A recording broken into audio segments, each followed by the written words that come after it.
Hello, brothers, and welcome to Heroic Stories. It's a series to strengthen Catholic men with real stories of heroic grit and faith, and it's brought to you from heroicmen.org. I'm your host, Dominic from Heroic Men. Each week, I sit down with a guest to ask them how they made it through their darkest moments, who their heroes were, and who they want to be a hero for. These are real men who've battled doubt, they've sought purpose, and they've changed their lives in ways that can inspire you and me to do the same. These are the stories that remind us that heroism isn't born, it's made.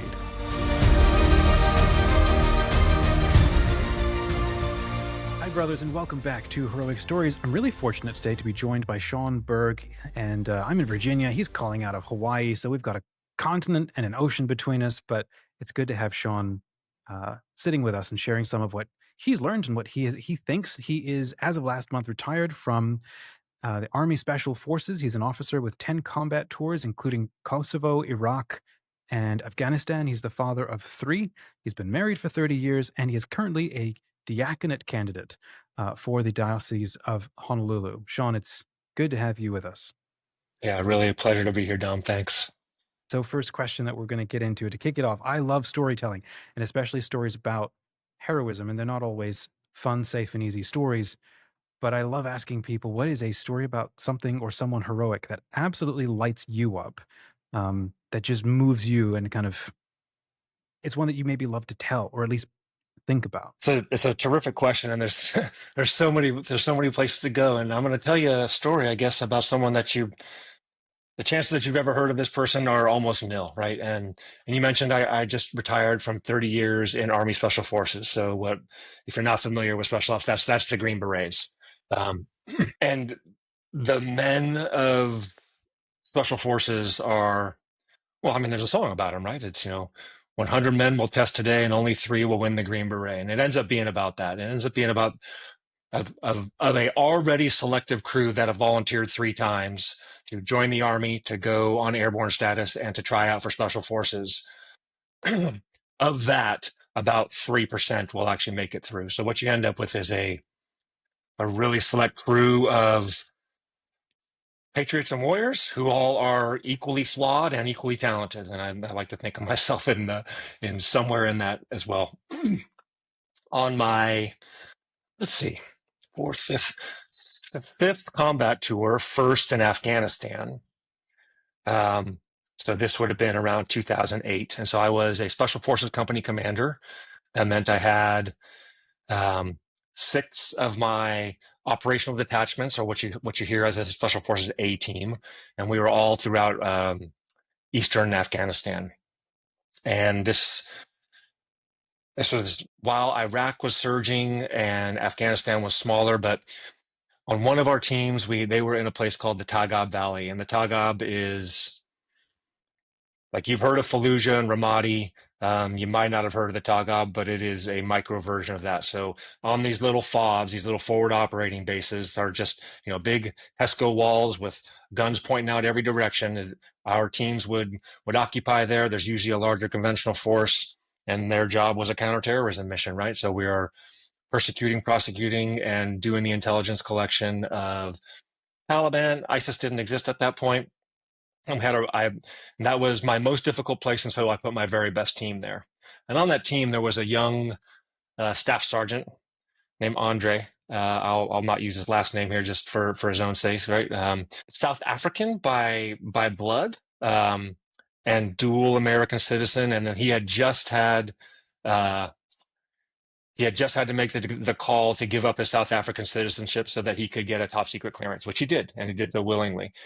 And he was so I'm an endurance athlete, and there are, like, SF dudes can do all kinds of things, and some of them can move mountains, some of them can shoot really, really far. I run quite well. I mean, no one was ever going to pay me to do that, but for a 200-pound dude, I move pretty well across the trails. And so there were very few people in that company that could keep up with me. Andre was one of them. So he and I would consistently push each other and run and go. I get a call at the headquarters, so I'm down in Kabul there in the Tagab. I get the call that, hey, 1-2, that's the name of that, the name, the Special Forces teams are numbered. 1-2's in troops in contact. And so we did what we do at the headquarters is we start marshaling resources. We make sure they've got close air support, that medevac is on the way. And about 10 minutes later say, yeah, we've got their troops in contact and we've got 2 Eagles down. And an Eagle refers to, that means it's a friendly. Um, and so this is my first, large command, because I had commanded teams and indigenous forces in combat before in Iraq. At that point as a commander, your heart sinks, and again you get a lump in your throat, but your job is to support the team because they're still out there. And so these guys, we get all the assets that we can get out there. We get close air support, we get medevac in there, we get ground support. They extract the team and find out that the team leader has taken 1 round through his tricep. And once I found out he was okay, my joke with him was, I didn't realize you had a big enough tricep to take a through and through, but okay.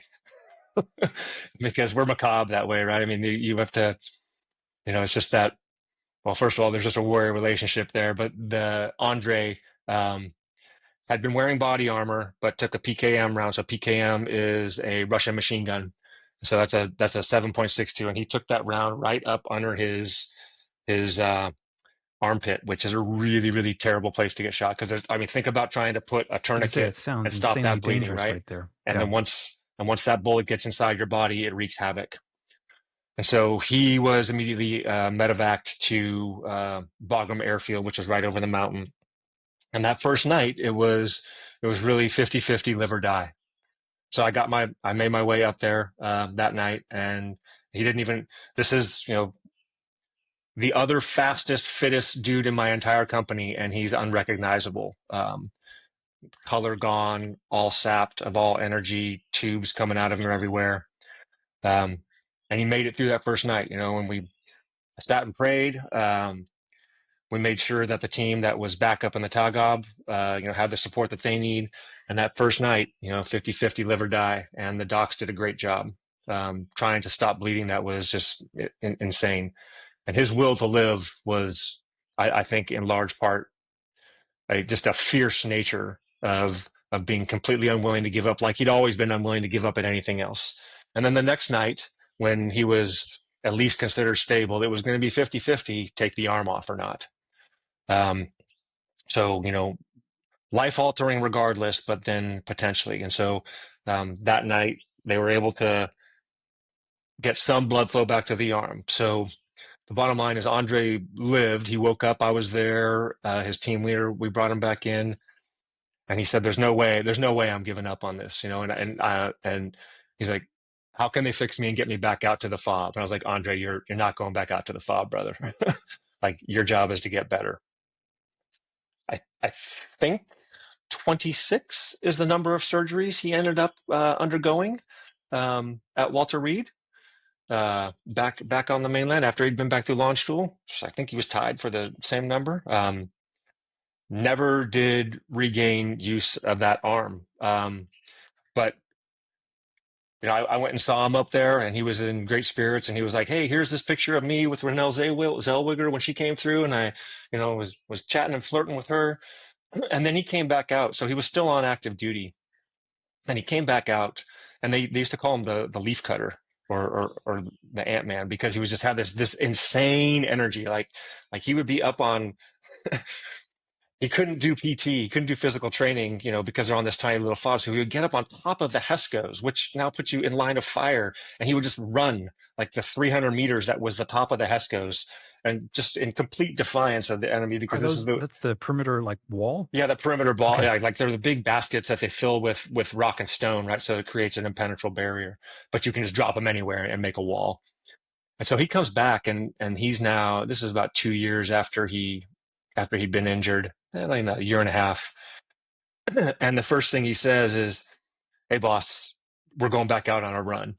And I was like, okay, I'll take it easy on you, droid. And I did not get to take it easy on him, because we went out there and he just hammered it and put it to the wall. And just the sheer refusal to give in, the reliance on the love of his brother warriors that were there for him, that he knew they had their back, that because the worst thing for an SF guy is not that somehow, you failed yourself and ended up losing your life, but that you would ever let your brother down, that you would not be there when you needed him to your left and right, right? And so I was not in the spiritual place that I am now back then, but I had a faith life. I was just coming back into the Catholic Church after spending a long time in the Anglican Communion. Um, I was in fact going through RCIA while I was in the combat zone. Well, um, that's not intense at all, is it? yeah, right. No. um, but it was helpful, and Droid embodies more than anybody I've ever known, and of all the SF guys that are also emblematic of that, of you know no greater love hath man than to lay down his life for his brother, right? Which Droid was absolutely willing to do. And then he went on, and so he got a whole second job as a second career as an analyst doing intel on the counterterrorism side, and still thought of himself as an operator. And I still run into him, and I would we would see him downrange, but he would volunteer to go back downrange, and we would see him out in Jalalabad as an intel analyst out there, and he would sneak over to the compound and see the boys, and just a unreserved, undaunted verve for life that it was absolutely infectious. And so I love telling that story. He's 20 years, he could be my son. He's that much younger than me almost. And, I look up to him a ton just for his unwillingness to ever quit and to continue to want to serve, give back, and to frankly keep the highest thing, and to always strive upward. And that striving upward, it's what saved him. I know it's what inspires others around. And so it's in part what inspires me to try and model that. That's amazing, Sean. Look, I have so many questions now based on just what you just shared right there. And maybe I'll try to punch through them alongside the four major questions that this podcast conversation covers. But the certain points that you just addressed about that dovetail with what we're trying to model and figure out with the ministry to men, and this atmosphere that you've described of the brothers relying on other brothers, and how that can mean everything to somebody who's going through the hardest conceivable situation. Like you said, the guy's basically on a bed about to die. But he was prepared to keep fighting back because he knew there were people who needed him, who wanted him, who were waiting for him. I mean, the fact that you were there the whole time and he woke up to meet you there. Um, I'd like to maybe come back to that, to keep asking, like, now that you've transitioned out of active, I don't know the right terms here, Service, yeah. theater, active service. Okay. And now that I think you're working in ministry to men out there in Hawaii. I am. Okay. I would really love to understand, and we can come back to this, lessons or how you've translated from one to the other, how you're building up the men that you're there working. First, though, I've got to ask, because most of us who are not in any sort of military involvement, the only exposure that we have to the kind of life that you lead is through movies. So I have to ask, best and worst movie out there that you've seen that sort of captures your line of work, being in the special forces, especially the theater of the last two decades or so. What's a movie that you think gets it really well, paints a good picture of that brotherhood or the life, and then one that just absolutely doesn't do a good job? So it's not my theater, and I think they're two, and they're almost sort of opposite sides of the coin, right? Or rather yin yang, however you want to think about it. That captures the ethos, that captures that spirit, that captures the idea of ordinary men doing extraordinary things, and that's Saving Private Ryan and the Band of Brothers series, both of which are World War II based. um, you know, Saving Private Ryan is actually about the Rangers. So some of the forefathers and some of the early units that got given special type missions, even though they didn't have necessarily specialized training. And those are, I think, absolutely the best. And then you only asked for one, but there is, oddly, because I can't, it sticks in every ops dude's throat. Like, how hard is it to find somebody who knows just the slightest bit about the military to get them as an advisor, right? You see these just horrible, horrible things. So the movie with Chris Hemsworth, Extraction, where he goes to Bangladesh and is pulling out some, like, the the kid that's being held by a drug dealer's, like the head drug dealer there, like whoever they got for, like we all talk about it because whoever they got for their military advisor, the counterterrorism and close quarters battle tactics in that movie are solid. Like I think most of us are like, whoa, like somebody that knew what they were doing was talking to these guys. It's really good. Nice. And if you like Thor, I mean, it's pretty good. Oh, sure. Yeah. Well, that's cool. Okay. Worst one, I don't know, every other one besides that. Okay. All um, right. Good. Well, those were top of my list. I mean, those are some of my favorites that I know of any too. of So any of that's the cool. Seagal or Clooney ones where the colonel is Gosh. somehow the guy that's jumping out of the plane and is the action guy. Like I Hmm. retired as a colonel. I stopped being an action guy a little while ago, even though I try to stay fit. Amazing. Amazing. Well, look, second question I want to run by you is, um, hmm, what's the, how would I say this? Because it feels funny asking the question now. What would be the most heroic thing that you think you've ever done? Or maybe I'll rephrase that. Maybe what was the hardest decision you feel you've ever had to make? It could have been personal life or professional life. What we're looking for is a lot of us men often have to step up and make a very hard decision. And sometimes we flake and fall back and we can't see it through. Was there a moment where you had a very difficult decision and now you look back and maybe you're a little proud of yourself and you know that was the right decision to make, even though it was impossible at the time? Yeah, and there's a lot of things that come to mind, and the one that I'm going to tell you that I think of as the most whatever lowercase h heroic, right? Because Hmm. don't Yeah. necessarily none of us see ourselves that way. But if you go back to what I was saying before of this idea of striving upward and keeping your aim pointed at the proper outcome, which for me and for believers is always God. Um, but it's Jacob's ladder because you can never quite reach it, right? Which is the great thing about it. So it's always constant striving upward. I'm going to tell a little bit of a backstory, and hopefully I don't mess up how long your episode goes because it's bookended by a decision that was not great or was made out of fear or self-preservation. So when I went back for my 10th combat deployment, um, I went back to Afghanistan as a staff officer, so not as a commander, as I had been all the years before, and I was gone for a whole year. We had been in Germany. We came back. We were in Carlisle, Pennsylvania, where I was at the War College. I got the call from there to go back to Afghanistan for a whole year. My family stayed. And then we moved straight here to Hawaii, where I took command at the brigade level as a colonel. We got here, and so I've got a son and identical twin daughters who at the time were going, so coming into Hawaii, son was going into junior year of high school, two daughters were going into their freshman year of high school here in Hawaii. Son was doing pretty well, daughters were doing meh. One daughter started doing really not well and spiraling really pretty quickly, and then started having a lot of behavioral issues. Started sneaking out, started going out drinking, and then started to crash really hard to the point that like we're like, we think we need to take her to go see somebody. Like she needs some behavioral health help. Like we don't know what's going on with her as she's crashing and in this downward spiral. And then appears to have what to us looks like a full psychotic break. Wow. She's talking Okay. about the malevolent spirit in her wall that is telling her to hurt herself and hurt other people. And her mom and I are like, what? I'm like, this is our world collapsing around us.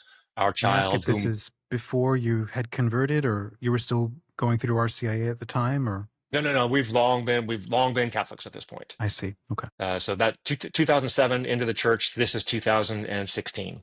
Gotcha. So kids raised in the Catholic Church.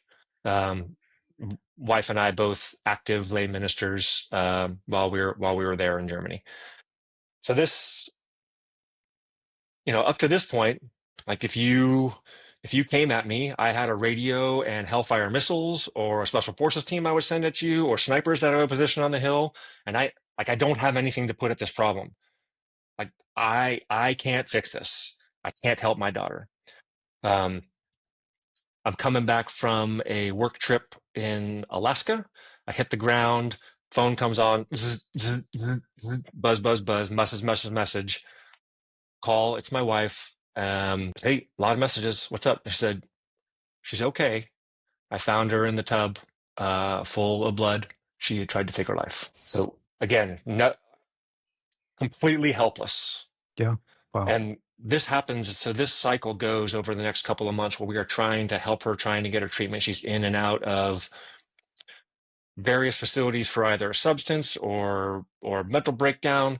And then we're at the house, and um, her sister starts screaming and says she's in there. She's locked herself in, and I think she's hurting herself, right? So she's behind two locked doors in the bathroom there. And now my kids have only ever seen me wearing a green beret, right? So they've seen dad wearing a green beret. They've never seen green beret dad, right? So now my Okay. daughter is probably trying to take her life again, was what we assume, behind two locked doors, and green beret dad comes on. Right, so those two locked doors they're hollow core doors. They're about 17 seconds for me to get through, right? If you know what you're doing, which they were. So I blew right through two doors, and then she comes at me, and I put her into a restraining hold because I don't want her to hurt me or hurt herself. My kids' eyes are ashen, right? Because they've seen dad wear a green beret. They've never seen green beret dad before, and that's really scary for them, right? Um, I'm in a zone, right? Because I don't realize this until I've got her calmed down, medics are coming, and now I can see the effect on my kids. I'm like, wow, what just happened here? And so she goes back into the hospital, and my wife at this point she is really having a hard time reconciling how a God that is omnipresent, omniscient, and all loving allows for this to happen. She's having a real crisis of faith, as is her brother and her sister. Yeah, of course. And I realized, like, there's nothing I can do. I I cannot save this child. And I go to bed every single night wondering, petrified, am I going to wake up and she's going to be dead? And out of my own fear and out of my own self-preservation, I guess I said goodbye. I let her go, and I accepted that I had lost my daughter. I still loved her, and I still wanted to support her and do all the things I could, but internally I had accepted that she was gone. And she's still in the hospital under medical care at this time, or She she is at come this home? point, back and forth. Yeah. Okay. My wife will not let go. My daughter screams at her, just let me go. I want to die. She says, I will never let you go.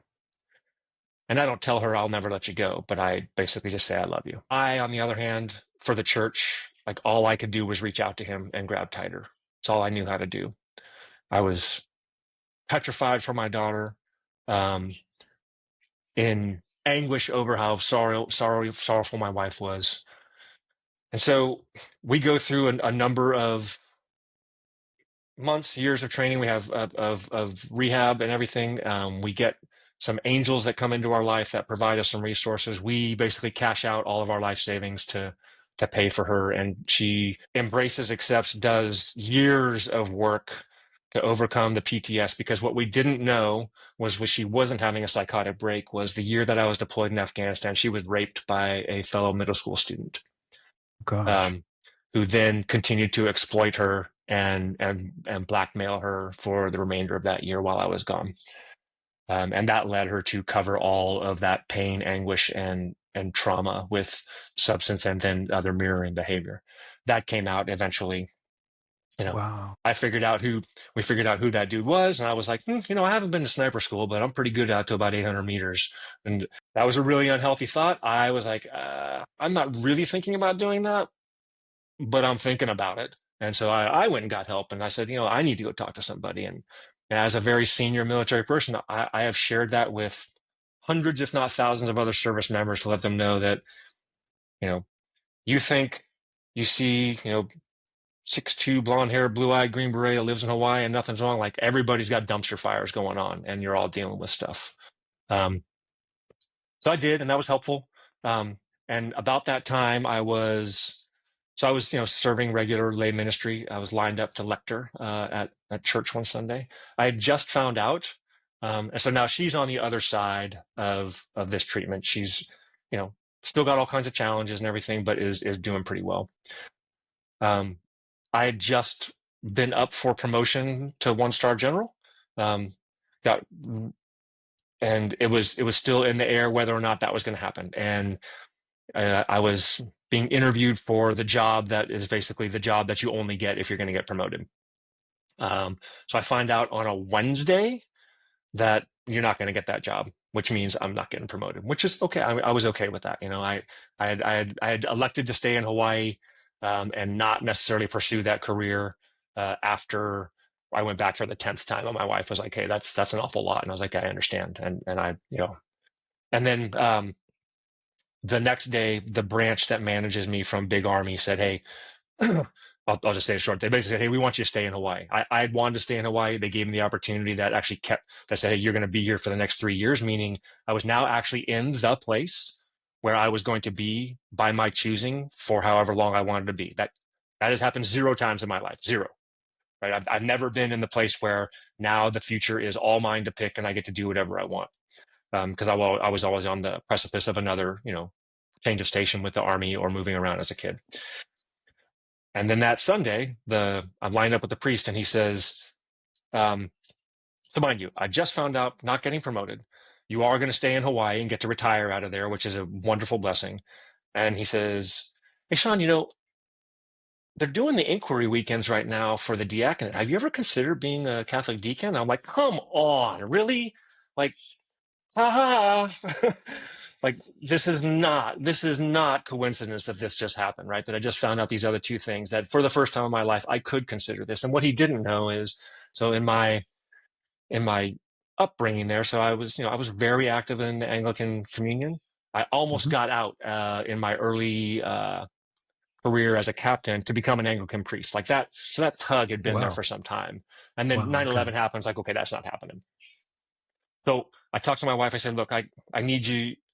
This is a joint thing. And would you be willing to come up to the inquiry weekend with me?" And from what I understand, wives are part of the deacon relationship, but you can be as involved or not as involved as you need to be, because she's a middle school administrator. Her whole service and ministry is serving those 7th and 8th graders, which most people would not consider ministry, but some form of Dante's 7th ring. But she loves it. So she says, "Yes, of course, I'll support you. I'll go up there." Now, granted, so she hasn't been to church for 2 or 3 years. Neither have my kids at this point, based off what their sister has gone through. But she comes up there. It is a tear-filled, emotion, spirit-filled weekend. And she says, in this discussions that we're having in a small group, she says, so she felt moved. I mean, she definitely felt the presence up there, as we all did during that weekend. But what she shared is, she said, all these years, I couldn't go, but as long as Sean was going, I knew that we were still connected to the church. And as long as he was going, then I knew we still had hope. And I had no idea that he was using me that way. I was there for my own selfish reasons, for my own preservation Yeah. of Wow. my own faith, sanity, of being able to persevere on. So I had no idea of that. And then what I didn't realize at that time, because now I'm back in relationship with this daughter who has, screamed how much she hates me so many times because for being deployed and all these things. I had let her go, but she held on to my daughter. And so what I didn't realize in that, he was using both of us to save all of us. Mhm. And so Wow. while I'm sure he would have preferred that she stayed in relationship with him, I think the relationship in him was everything she had to hold on to her so that neither of us lost her, and everything I had to hold on to him so that neither of us lost him. So, not really proud of that decision to have let go of my daughter. Mhm. Fast forward 2 more years, I'm getting closer to retirement here. So this is just a year and a half ago. And I realize this is a really long story for your question, but No, it's excellent. so Please it's continue. bookended, right? And so, and I've been asked to do a lot of things. And, when I got called back for that 10th combat deployment, my wife had said, "Really? Like, they're calling you again?" I said, "Look, babe, you spend a whole career wanting to build a reputation that you want other people to want you on their team." Like, I mean, that's what I'm at least a lowercase a type A personality. Like, I'm very competitive. That's what most SF dudes are. Um, so here's the catch, though. Like, when they call and ask, you kind of got to say yes, right? And the people for whom I worked, and my mentors, it's not like they would have burned me down or been malicious, but they just don't call again, right? Those opportunities don't come, because I mean, that's just the way that works. And so I said, and oh, by the way, you guys would you would have to move and for whatever reason. As I knew I was staying, and as the world started to heat up more and more here in the Indo-Pacific, on the most strategic piece of terrain on the entire planet, which is the island of Taiwan, um, you know, autonomous region, which is in the most contested piece of land on the planet between the two greatest powers of the both economic and nuclear ilk, right? And so the efforts that are going on there to maintain the national security obligations of the United States and then the international order upon which much of that hinges, we the U.S. have started different efforts there, and there was an element that went forward, and the bottom line is they asked me to go and command that.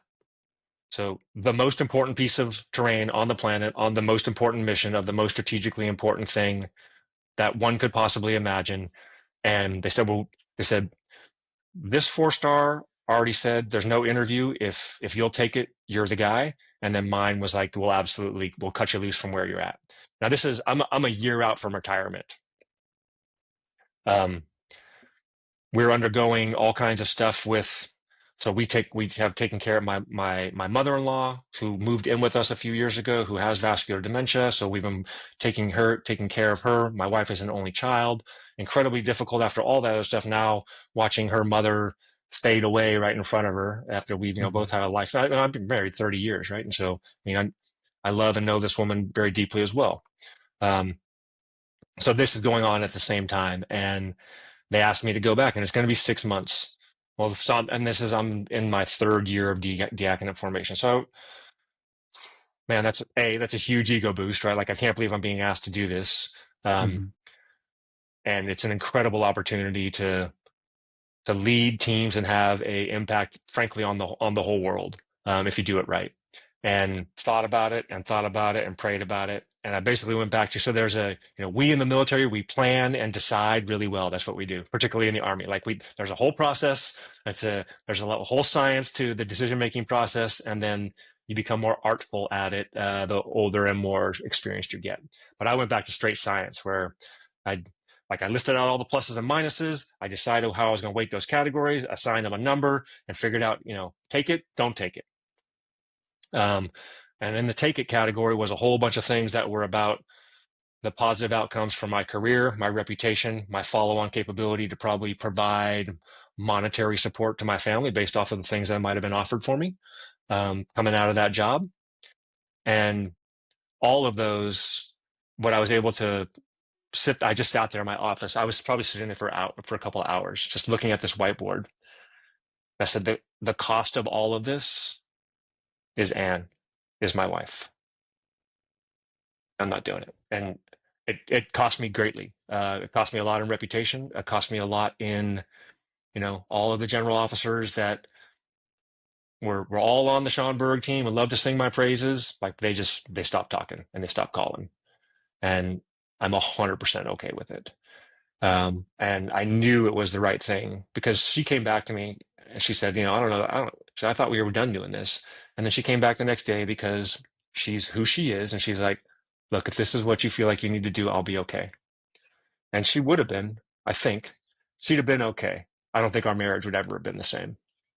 I don't think that would have been, it would have fundamentally altered the nature of our commitment to one another, I think, if I had taken that. And then my kids were like, when they found out about it, they were like, are you insane? Were you even thinking about that, Dad? Are you crazy? And I knew at that point that I certainly made the right call. So, all the bombs I've dropped, all of the things I've done in combat, saying no to a job to place my wife, my marriage, my relationship, and my pursuit of my faith life here, I still consider the most heroic thing I've done. Amazing. Thank you for walking us through that.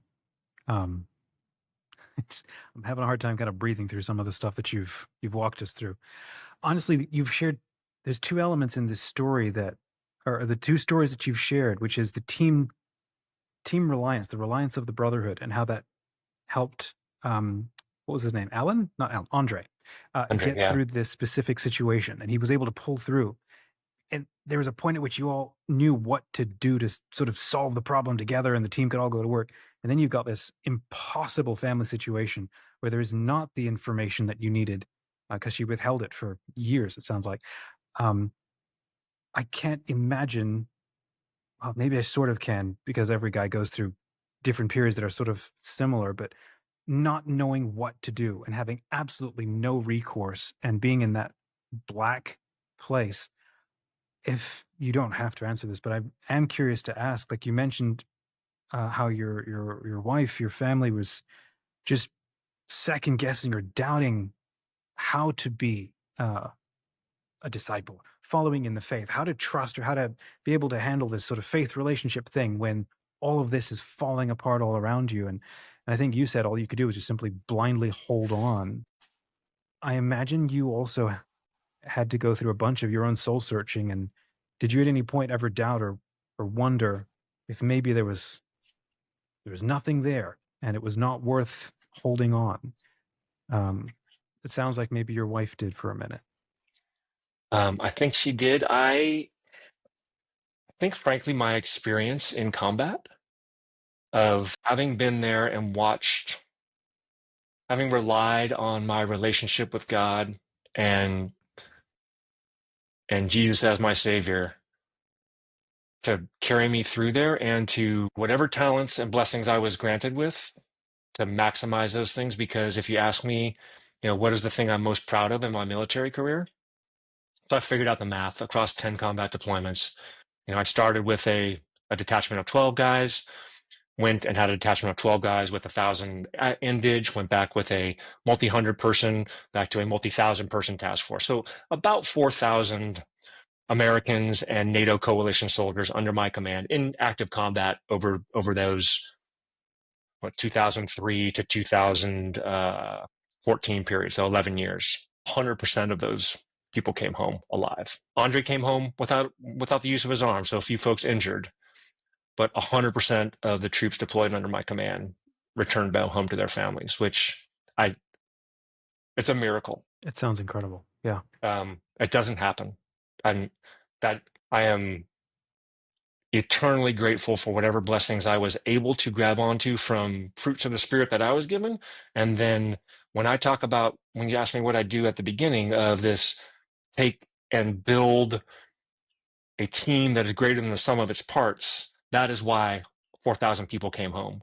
Because whatever clarity I was able to gain and overcome my own leadership shortfalls by hiring people that were good at the things I sucked at, building out that team, having systems in place and recognizing where my role in that was of being of service and support to the folks that were below me, of answering and keeping both fed, but also understanding what the higher intent was, which I suck at a ton of things, and that's not one of them, which is why I've been successful with the military, or at least at this particular aspect of the military. Understanding my boss's intent, moving out with decisiveness, but mitigated risk, like that's my skill set.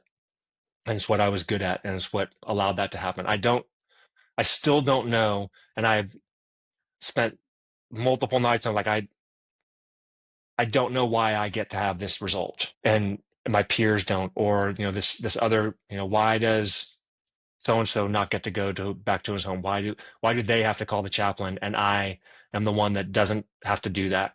And it just made me double down and be like, okay, be better now. You got to be even better now. So I had that. I had those moments where I saw the power of that reliance, of truly trusting and trusting, underwriting the failures, receiving grace and mercy for my own failures amongst that team, and still recognizing that we had a larger purpose in serving one another. And it was, that was life or death. Not that, and it was very much life or death with my daughter in that period. But so I'm an apologetics nerd. Like I read all of that stuff. I love G.K. Chesterton, C.S. Lewis, and I love getting into that side of the theology of it just because I love the faith and reason aspect, particularly of the Catholic side of the faith, although many of the elements hold on to that. So I love to be able to make that critical argument. And so I had made that critical argument to myself over and over and over and over. Um, And then, the very technical definition of fear and anxiety is where it resides in your brain, right? So fear, anxiety, generalized thoughts and emotions all sit in your lizard brain in the amygdala. And when you get very specific and put bounded, thoughtful time frames and actions on those things, you move it from the fight or flight, which is your amygdala, into your prefrontal cortex. So I'm very much a prefrontal cortex guy. I mean, that's fun for me, right? I'm that kind of nerd.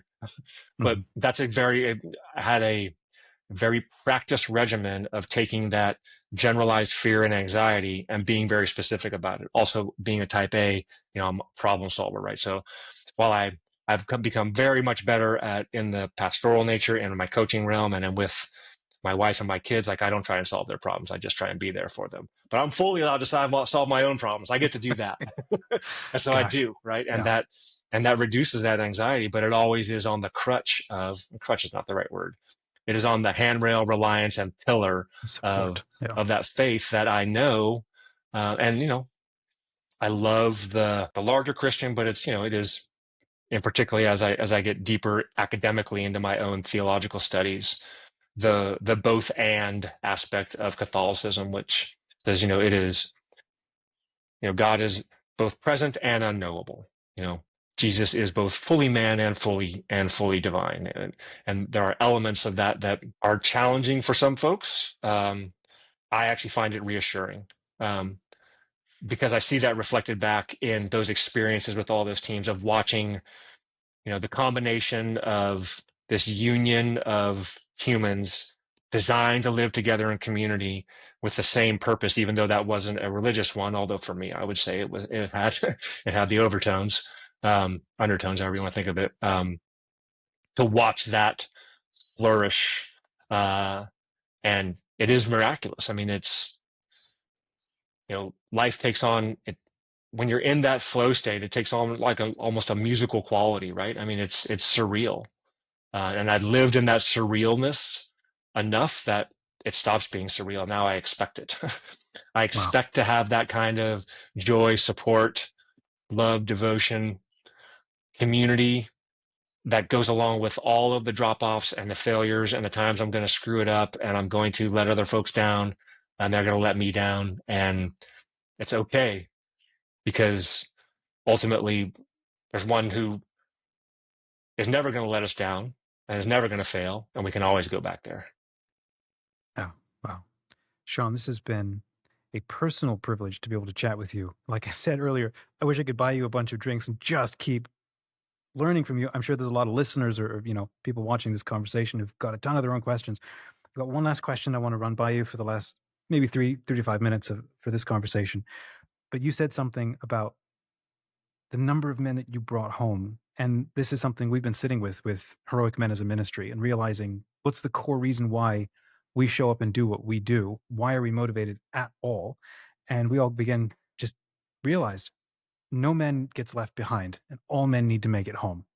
And to be able to take that uh, mission and turn that into a ministry, and then look at our American continent and go, we need to leave no men behind, and all men need to make it home, no man abandoned, and then spend the rest of our lives trying to figure out how to do that, how to do that well. So you're now in the diaconate training, and then you also are involved in ministry to men. It's how we were connected for this conversation. I am now just very curious, what are some things that you have now brought into how you deal with, I guess, the men in your parish, or how you're walking into your diaconate training? You're taking this insane, incredible wealth of expertise and experience, and the losses and failures and the successes. Are there a couple of lessons that you could share with us that maybe we could start implementing? Yeah. I mean, it's a scriptural calling, both Old and New Testament, to essentially live up to the highest apex and purpose that you possibly could. Um, I think there's a lot to be said, and no, it happens to be one of my gifts, blessings, passions, sessions, whatever, which is fitness.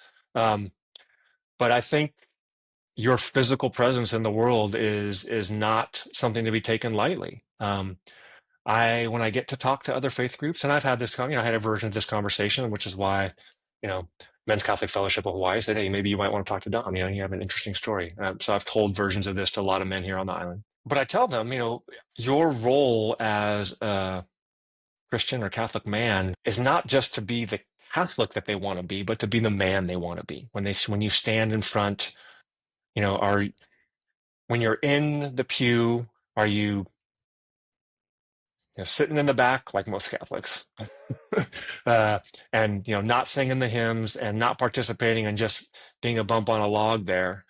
Is that the example you want to set? And what are you doing in your own personal life? So there's a funny you use the phrase, right? So because I now have the time, because I'm not because I work out of here, out of my home here in Kailua. And I travel a fair amount, but I was able to reach out to. So there's an ecumenical. So there's a group called Fitness, Faith, and Fellowship, F3 Nation, and their phrase literally is "Leave no man behind, leave no man where you found him." And so it's just a workout group led by men for men, done free. So you just go crush yourself somewhere at a park or a beach, and it's start out, workout, end in a circle of trust, ecumenical. It's really faith of all ilk. It tends to be sort of overwhelmingly Christian. That was its basis of faith, but it's not excluded to that. But it is men and men leading men and being that example. So I'm starting up that chapter here in Oahu and tying that to the Catholic Fellowship here, trying to bring folks in because there are men that are not in the kind of shape or even close to the kind of shape that I maintained for myself, and they just see it as impossible. And it's like, look, it's just one step. Like you choose to do the right thing today. It's not, and it's really, you live a life of purpose, discipline, and gratitude. Not my phrase, but I stole it. I use it very frequently. And that purpose, which I had for a long time, was really about serving my soldiers and then my family and then my faith. And those that I've changed the order of those things. And when the call came for, yes, you're going to be brought into the diaconate, and my wife was like, really? More service? We're doing more service. I was like, I know this is it's something about my DNA, but you brought up something really important, Dom, that is very close to my heart, which is this sense of purpose that a lot of soldiers, particularly in special operations or these very intense combat units, they identify with that as their whole self. And so they know nothing other than being a Green Beret or a SEAL or a Ranger, because it's an intoxicating identity, right? And it's very fulfilling. But everybody gets out at some point, and when they lose that identity, I brought 4,000 men and women back home from combat, and I've lost 9 of them here because they took their own lives really? after they lost that sense of purpose and didn't understand what it is they were to do if they weren't going to be on a team anymore or be part of that. And so this is extant, ongoing, and incredibly personal for me, this mission of underlying living a example of a purpose-filled life, to use that overused phrase. But same idea, which is when you start to feel helpless, it's time to get helpful, right? So when you focus on what it is you can do by being the very best that you can be, that doesn't mean you ignore yourself. Your first commitment is to amplify all of the gifts that you've been given to their maximal extent, and then support them so that you can give more of them to the world. And when you focus on that, all that anxiety peels away. It's actually the technical definition of Really? self-thought is the same as negative thought. Like there's no difference in the brainwaves that happen when you think about yourself to depression, anxiety, and negative emotion. So when you are able to, when your self-focus is on self-improvement for the gifts that you've been given so that you can give those back, it's a upward spiraling self-healing mechanism. And all I can do is try and live as close to an example of that, fail frequently and often, and then commit right back to it. And I get the opportunity more and more, chances to talk with folks like you or stand in front of a group and have folks come up afterward and say, I don't like, how do you do that? Like Like I'll have folks that in the fitness world like, look at you. What do you do? I'm like, great. I'm glad you asked that question. I would love to have you come out. I'd love to bring you along on that journey. Or, so I'm a professional speaker, right? And so there are many things in the pastoral realm that I am working on for formation, and I have many, many ways to go. And I will always continue to grow as a speaker, but homiletics is like, that's a natural thing for me. It's, to be able to reflect and speak effectively in front of a group is something that I've already worked on. And people will be like, hey, like, how do you do that? I love that you asked that question. I would love to help you along that journey. Meanwhile, there are all kinds of shortfalls that I have that I rely on my cohort brothers, on other members of my community, on my wife, and on my friends and family for how do you connect with other folks in a different spiritual way? How do you connect with them in a way that isn't reliant on doing super hard things physically together, that's my jam, right? I'm good at that. I'm maybe not so great at tender emotional sharing that is going to create a connection, which is also a way to do it, but that's just not my normal strength, right? But, I can at least work on developing that. So I'm not sure if that really answers your question, but you just got to, the other worst thing that you can do is wait to be ready. So you just got to go. Start plowing, start work a little, make mistakes, fix it, work a little more. So that's what I'm doing with all of these, both in my own formation as a deacon candidate, which, ordination is not the goal, but I sure hope that's what God has in plan for me for a year and a half from now. As we joke, it's a demotion because you're going into the foot washing business, because it's back into more service, but it's a great opportunity to be of service and to hopefully inspire, young men and families, and then not so young men and even older ones to pick up now, because now, the best time to plant a tree was 20 years ago. Next best time, today. Thanks for joining us on Heroic Stories. If this story connected with you, send it to someone. And if you want to chat with us about anything that we've said, head on over to our community at heroicmen.org.